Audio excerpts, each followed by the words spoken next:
Hello, আসসালামু আলাইকুম। SSC batch 27, কি অবস্থা তোমাদের? আশা করি তোমরা সবাই ভালো আছো। আমি তোমাদের আজকে রসায়ন ষষ্ঠ অধ্যায় নিয়ে আলোচনা করব। মৌলের ধারণা এবং রাসায়নিক গণনা। এই অধ্যায়টা তোমাদের কাছে অনেক প্যারার মনে হয় এবং অনেক কঠিন মনে হয়। আশা করি ক্লাসটা দেখলে তোমরা খুব সহজেই অধ্যায়টা বুঝতে পারবা। তো এই অধ্যায়টা হচ্ছে মৌলের ধারণা, তার মানে মূল বিষয়ে আমাদের যতটুকু ধারণা আছে সব এখানে ক্লিয়ার হবো আমরা। রাসায়নিক গণনা ওগুলো পরে নিয়ে আলোচনা করবো। তা আপাতত মৌলের ধারণা নিয়ে একটু কথাবার্তা বলি। মৌল, আচ্ছা, মৌলের ধারণার আগে আমরা তোমাদের কিছু এক্সাম্পল দিই যে আমরা কখনো যদি চারটা জিনিস নিই, তো চারটা সমান কত বলি? আমরা একালি বলি, তাই কিনা? চারটায় একালি বলি। আবার 12টায় আমরা কি বলি? 12টা বলি হচ্ছে 1 ডজন। তো সবকিছুর একটা করে সেট আছে। চারটায় একালি, 12টায় 1 ডজন, 100টি 1 শতক। তো অনুপরমাণু আয়নের ক্ষেত্রে আমরা এটা কিভাবে করি? এই জন্য অনুপরমাণু আয়নের ক্ষেত্রে আমরা বলি 6.02 গুণন 10^23 পরমাণু অনু আয়ন সমান 1 মোল। ঠিক আছে? তাহলে চারটা যদি একালি হয়, 12টা যদি 1 ডজন হয়, তাহলে এতটি অণু পরমাণু আয়ন সমান কত মোল? 1 মোল। ঠিক আছে? তো এতটি পরমাণু থাকতে পারে 1 মোলে, এতটি অণু থাকতে পারে 1 মোলে, আবার এতটি আয়ন থাকতে পারে কোথায়? 1 মোলে। ঠিক আছে? 1 মোলে 6.02 গুণন 10^23 তোমার হচ্ছে আয়ন, অণু, পরমাণু থাকতে পারে। এখন অণু, পরমাণু, আয়নের ক্ষেত্রে যেহেতু এই যে সংখ্যাটা আছে ব্যবহার করা, এটাকে বলা হয় অ্যাভোগাড্রো নাম্বার বা অ্যাভোগাড্রো সংখ্যা। ঠিক আছে? অ্যাভোগাড্রো নাম্বার বা অ্যাভোগাড্রো সংখ্যা। তাহলে এই নাম্বারটাকে কি বলবো আমরা? অ্যাভোগাড্রো নাম্বার বা অ্যাভোগাড্রো সংখ্যা। ঠিক আছে? তাহলে আমরা জানলাম। এখন মোলে আসে যে 1 মোল বা মোল আসলে কি।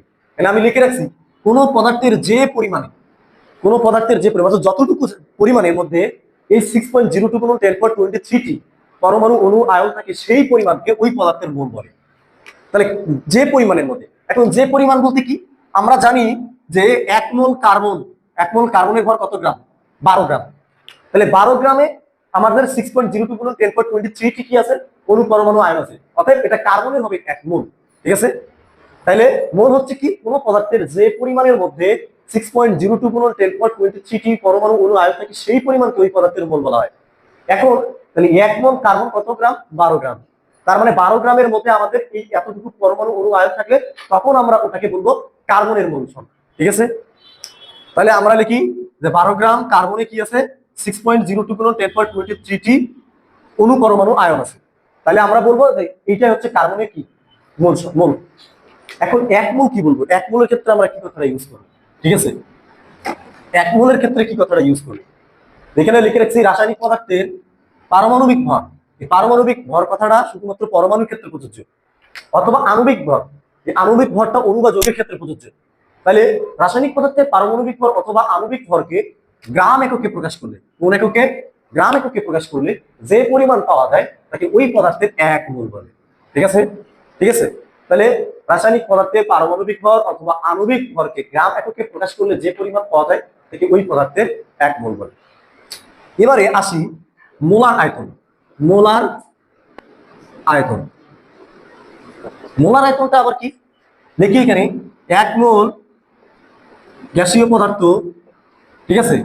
1 মোল গ্যাসীয় পদার্থ যে আয়তন দখল করে, যে আয়তন দখল করে তাকে মোলার আয়তন বলে। তাকে মোলার আয়তন, তাকে মোলার আয়তন বলে। তাহলে মোলার আয়তনটা কি বলবো? যে 1 মোল গ্যাসীয় পদার্থ যে আয়তন দখল করে তাকে কি বলে? মোলার আয়তন বলে। ঠিক আছে? এখানে একটা জিনিস আমাদেরকে মনে রাখতে হবে আবার, যে 0°C এবং 1 atmosphere বায়ু চাপ, 0°C বা 0°C এবং 1 atmosphere বায়ু চাপ, এটাকে প্রমাণ অবস্থা বা আদর্শ অবস্থা ধরা হয়। ঠিক আছে? তাহলে প্রমাণ অবস্থা কি? 0°C এবং 1 atmosphere বায়ু চাপ। এই প্রমাণ অবস্থায় আবার কি বললাম? 0°C এবং 1 atmosphere প্রমাণ অবস্থা বা আদর্শ অবস্থা ধরা হয়। ঠিক আছে? এই প্রমাণ অবস্থায় আবার, ঠিক আছে, 1 মোল গ্যাসের আয়তন হয়, 1 মোল গ্যাসের আয়তন হয় 22.4 লিটার। এটা অনলি 22.4 লিটার অনলি কখন হবে? প্রমাণ অবস্থা হবে যখন টেম্পারেচারটা থাকবে 0°C এবং বায়ু চাপটা থাকবে 1 atmosphere। তখনই ওই গ্যাসটা, হ্যাঁ, 1 মোলে আয়তন কতটুকু আয়তন দখল করবে? 22.4 লিটার আয়তন দখল করবে। ঠিক আছে? তাহলে আবার বলি মোলার আয়তন। 1 মোল গ্যাসীয় পদার্থ যে আয়তন দখল করে তাকে মোলার আয়তন বলে। 0°C এবং 1 atmosphere চাপ স্বাভাবিক চাপ, স্বাভাবিক তাপমাত্রা, বা এটাকে বলে স্বাভাবিক অবস্থা বা প্রমাণ অবস্থা। এই প্রমাণ অবস্থায় 1 মোল গ্যাসের আয়তন হয় 22.4 লিটার। ঠিক আছে? তাহলে আশা করি বুঝতে পারছো। তাহলে এখন আমরা একটু ম্যাথমেটিক টার্মে যাব, যে মূল সংখ্যা n ইকুয়াল, মানে এই মূল n কে মূল সংখ্যা ব্যবহার করা হয়, মূল সংখ্যাকে কি দ্বারা প্রকাশ করে, n দ্বারা। এই মূল সংখ্যা আমরা বিভিন্ন ওয়েতে বের করতে পারি, ঠিক আছে। তাহলে মূল সংখ্যা n ইকুয়াল কি লিখবো, w/m, ঠিক আছে।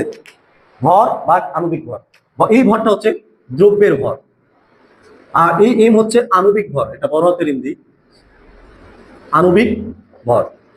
আবার মূল সংখ্যাকে আমরা লিখতে পারি n/na, n হচ্ছে অণুর সংখ্যা, অণুর সংখ্যা। আর এই na হচ্ছে এই যে অ্যাভোগাড্রো নাম্বার 6.02 গুণন 10^23। আবার আমরা লিখতে পারি n হচ্ছে v/22.4। এটা কখন ব্যবহার করবো আমরা, প্রমাণ অবস্থায়। কোন অবস্থায়, প্রমাণ অবস্থায়। তো আপাতত তোমাদের এই তিনটা জানলেই হয়। আরো লিখতে পারি আমরা n equal pv/rt, n equal vs। এই দুইটা তোমাদের বইয়ে আপাতত নাই।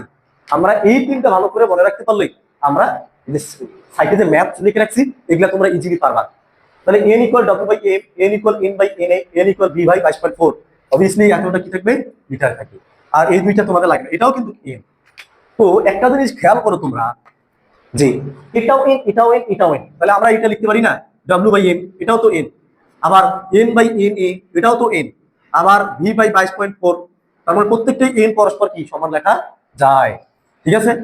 তো এখন এই সূত্র, মানে এই সম্পর্ক দ্বারা আমরা সমস্ত ম্যাথস কি করতে পারি, মানে সমাধান করতে পারবো একদম ইজিলি। তাহলে আমরা এখন ম্যাথের দিকে যাই। বলছে একটি পানি অণুর ভর কত, একটি পানি অণু, তার মানে পানি অণু কয়টা, একটি, তার মানে এটা n এর মান দেওয়া, ঠিক আছে। কারণ আমরা এখানে লিখছিলাম n হচ্ছে অণুর সংখ্যা, তাহলে পানি অণুর ভর একটা অণু দেওয়া আছে, ভর চাইছে মানে কি চাইছে, w চাইছে। তাহলে আমরা দেখো তো n এবং w কোথায় আছে, এই দুইটার মধ্যে আছে। তাহলে আমরা যদি ম্যাথটা তোমরা সলভ করি তাহলে কি দাঁড়াবে, w/m ইকুয়াল n/na, বা তোমার কি চাইছে, ভর কত, মানে w এর মান চাইছে।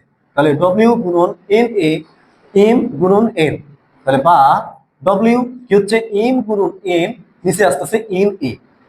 তাহলে এখন মান বসাই দিব। m হচ্ছে আণবিক ভর, এখানে m কি বলছিলাম, আণবিক ভর বলছিলাম। পানি, পানির আণবিক ভর এই যে দেখো বের করে দেখাচ্ছি। তো হাইড্রোজেনের আণবিক ভর বা পারমাণবিক ভর হচ্ছে 1 গুণন হাইড্রোজেন পরমাণু কয়টা, এখানে দুইটা দিলাম, যোগ অক্সিজেন 16। অক্সিজেনের পারমাণবিক ভর 16, হাইড্রোজেনের পারমাণবিক ভর 1, কিন্তু হাইড্রোজেন পরমাণু ছিল দুইটা, এজন্য গুণন 2 যোগ 16, তার মানে হচ্ছে 18 গ্রাম। তার মানে m এর মান 18 গ্রাম গুণন n, অণুর সংখ্যা কয়টা দেওয়া, একটা, যে 1, নিচে na, n এর কি বলছিলাম আমি, নাম্বার অফ অ্যাভোগাড্রো 6.02 গুণন 10^23। এখন এটা ক্যালকুলেট করলে তোমরা এটার অ্যান্সার পাওয়া যাবে, এটা ক্যালকুলেট করলেই কি পাবা, অ্যান্সার পেয়ে যাবা, ঠিক আছে। আবার বলি একটি পানি অণুর ভর কত, তাহলে অণুর সংখ্যা কয়টা, একটা, কি চাইছে, ভর চাইছে। তাহলে ভর এবং অণুর মধ্যে এই দুইটার মধ্যে সম্পর্ক আছে, ওখান থেকে আমরা এটা বের করলাম, কোনাকুনি গুণ করছি। w এর সাথে n এর গুণ, m এর সাথে n এর গুণ, w এর মান চাইছে, তাহলে n এর দিকে এসে কি হয়ে গেছে, ভাগ হয়ে গেছে। আশা করি বুঝতে পারছো, ঠিক আছে। এরপরে হচ্ছে 1 গ্রাম, তার মানে w এর মান দেওয়া আছে, কতগুলো অণু আছে, তার মানে n ইকুয়াল 1, ঠিক আছে। তাহলে আবারও w এবং n এর মধ্যে সম্পর্ক কোথায় আছে, এই জায়গায় আছে। তাহলে আবার লিখি w/m ইকুয়াল n/na। তো তোমার এবার কার মান চাইছে, n এর মান চাইছে, অণু আছে, কতগুলো অণু আছে, ঠিক আছে। তাহলে আমরা লিখবো যে m গুণন n, লিখবো w গুণন na, তাহলে বা n এর মান চাইছে, তাহলে n রাখলাম, তাহলে w গুণন na, আর নিচে আসবে কি m, ঠিক আছে। তাহলে এখন খেয়াল করো w এর মান কত গ্রাম বলছে, 1 গ্রাম, এই যে 1 দিলাম। n এর মান জানো 6.02 গুণন 10^23, আর m কি হবে, আণবিক ভর, কি H2SO4। তো এটার আণবিক ভর কিভাবে বের করবো, হাইড্রোজেনের পারমাণবিক ভর 1, হাইড্রোজেন দুইটা আছে দিলাম, যোগ সালফার পারমাণবিক ভর হচ্ছে গিয়া 32, যোগ অক্সিজেনের পারমাণবিক ভর 16, কিন্তু অক্সিজেন আছে 4টা, 2 কে 2 যোগ 32 যোগ 4 × 64, এই তিনটেই যোগ করলে হবে 98। তার মানে সালফিউরিক অ্যাসিডের আণবিক ভর কত, 98। এই যে ইমের জায়গায় 98 বসে, তাহলে এটা ক্যালকুলেট করলে অ্যান্সার পাওয়া যাবে। এটা ক্যালকুলেট করলে কি পাবা, অ্যান্সার পেয়ে যাবে। আবার বলি w মানে 1 গ্রাম, বলছে না 1 গ্রাম, আর n A number of Avogadro তো জানাই গেছে আমাদের কনস্ট্যান্ট মান, আর এই m আণবিক ভর 98, ক্যালকুলেট করলে অ্যান্সার কি পেয়ে যাবা, ঠিক আছে। এবার বলছে 5 গ্রাম মানে w, এ কত মোল, তোমার হচ্ছে কি পানি আছে, কত মোল মানে কি, n এর মান চাইছে। তাহলে আমরা জানি n ইকুয়াল w/m, তাহলে একদম সিম্পল, কত মোল না, তাহলে w এর মান আছে 5 গ্রাম, আর m হচ্ছে আণবিক ভর, পানির আণবিক ভর একটু আগে দেখাইছি কত, পানি সমান কত গ্রাম, 18 গ্রাম, এই যে 18 দিলাম, এটা ভাগ করলেই কি পাবা, অ্যান্সার পেয়ে যাবা, ঠিক আছে। তাহলে সব সোজা, সব সোজা। পরেরটা দেখো, খেয়াল করো, আদর্শ তাপমাত্রা ও চাপে 1 লিটার কার্বন ডাইঅক্সাইড গ্যাসে কতটি অণু আছে? আদর্শ তাপমাত্রা ও চাপে 1 লিটার কার্বন ডাইঅক্সাইড গ্যাসে কতটি অণু আছে? এটা তোমাদের করি। আদর্শ তাপমাত্রা ও চাপ 1 লিটার, তাই না? কার্বন ডাইঅক্সাইড গ্যাসে কতটি অণু আছে? আচ্ছা, তাহলে আমরা আদর্শ তাপমাত্রা দেওয়া আছে কতটি অণু আছে, তার মানে এন চাইছে, কি চাইছে? এন চাইছে। তাহলে আমরা জানি এন ইকুয়াল, তাহলে এন ইকুয়াল আমরা কি লিখবো? ক্যালকুলেটরটা দাও তো।